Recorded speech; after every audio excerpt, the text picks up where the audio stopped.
السلام علیکم ناظرین۔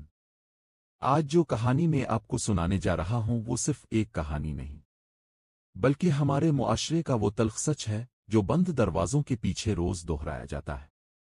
اس کہانی میں درد بھی ہے اور ظلم بھی اور صبر بھی، اور آخر میں ایسا انجام ہے جو شاید اب کی آنکھوں میں آنسو لے آئے۔ ناظرین، یہ صرف ایک بہو کی کہانی نہیں بلکہ ان ہزاروں لڑکیوں کی آواز ہے جو ہر روز اپنے سسرال میں خاموشی سے ظلم برداشت کرتی ہیں۔ اگر آپ کو لگتا ہے کہ ہر خاموش انسان کمزور ہوتا ہے تو یہ کہانی آخر تک ضرور سنیے۔ احمد کی شادی ایک نہایت شریف اور بااخلاق اور تعلیم یافتہ لڑکی مریم سے ہوئی تھی۔ مریم نے بچپن سے یہی سیکھا تھا کہ سسرال کو اپنا گھر سمجھنا چاہیے، ساس کو ماں اور سسر کو باپ کا درجہ دینا چاہیے۔ رخصتی کے دن اس کی ماں نے اسے گلے لگایا اور کہا، بیٹی، اگر کبھی مشکل وقت آئے تو صبر کا دامن ہاتھ سے مت چھوڑنا، کیونکہ اللہ صبر کرنے والوں کو کبھی اکیلا نہیں چھوڑتا، اور سسرال والوں کو اپنا سمجھ کر ان کے ساتھ زندگی گزارنا۔ مریم نے مسکرا کر سر ہلا دیا، مگر اسے کیا معلوم تھا کہ اس کی زندگی کا اصل امتحان ابھی شروع ہونے والا ہے۔ مریم شادی سے بہت خوش تھی۔ ہر لڑکی کی طرح اس نے بھی سوچا تھا کہ سسرال میرا اپنا گھر ہوگا، ساس ماں کی جگہ ہوگی اور نندے بہنوں کی طرح۔ اس نے اپنے تمام رشتے پیچھے چھوڑ کر اس نئے گھر کو سنوارنے کی ٹھان لی تھی۔ شروع کے چند دن تو سب ٹھیک رہے، لیکن آہستہ آہستہ گھر والوں کا اصل رنگ سامنے آنے لگا۔ ساس کو مریم کی ہر بات بری لگتی۔ صبح 4 بجے اٹھنے سے لے کر رات کے 12 بجے تک مریم ایک مشین کی طرح کام کرتی۔ لیکن کام کتنا ہی صفائی سے کیوں نہ ہو، اس کی ساس کی آنکھوں میں ہمیشہ ایک ناگواری رہتی۔ تمہاری ماں نے تمہیں کچھ سکھایا بھی ہے یا نہیں؟ یہ تم نے چائے بنائی ہے یا پانی؟ ہمارے گھر کا معیار تمہارے میکے سے بہت اونچا ہے۔ یہ وہ جملے تھے جو روزانہ مریم کے دل پر تیر کی طرح لگتے تھے۔ وہ خاموش رہتی یہ سوچ کر کہ وقت کے ساتھ سب ٹھیک ہو جائے گا۔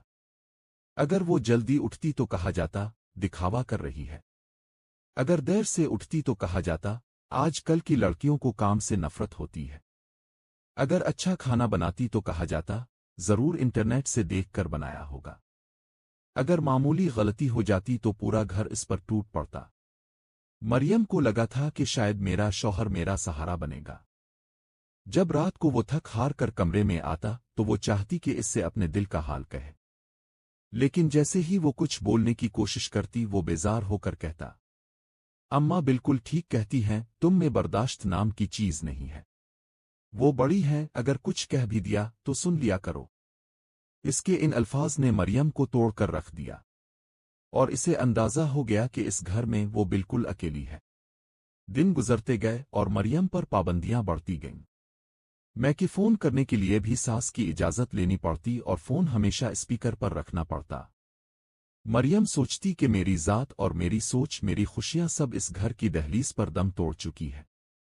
احمد اپنی ماں کی باتوں پر آنکھ بند کر کے یقین کرتا تھا۔ وہ کبھی اپنی بیوی کی بات سننے کی کوشش ہی نہیں کرتا تھا۔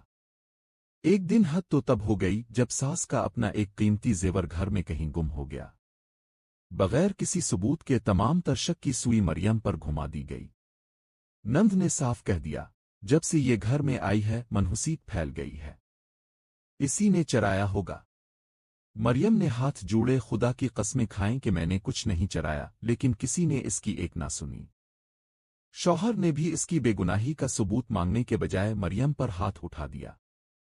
اس رات وہ کمرے کے ایک کونے میں بیٹھ کر پورا وقت روتی رہی اور اپنے رب سے فریاد کرتی رہی، اے میرے پروردگار، اگر تو میری بے گناہی جانتا ہے تو مجھے اس ذلت سے نکال دے۔ اور پھر خدا کی لاٹھی بے آواز ہوتی ہے۔ 2 دن بعد وہی زیور ساس کی اپنی الماری کے کپڑوں کے نیچے سے مل گیا۔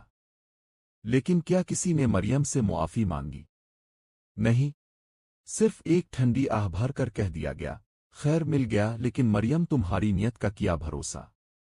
گھر میں اس کی حیثیت ایک بہو کی نہیں بلکہ ایک مفت کی نوکرانی کی تھی۔ اور سب سے زیادہ تکلیف اسے اس وقت ہوتی جب احمد کی دونوں بہنیں یعنی اس کی نندیں میکے آتیں۔ جس لمحے وہ دروازے سے اندر داخل ہوتی ان کے حکم شروع ہو جاتے، مریم، میرے لیے چائے بنا دو، پہلے میرے بچوں کو کھانا کھلاؤ، میرے کپڑے استری کر دو۔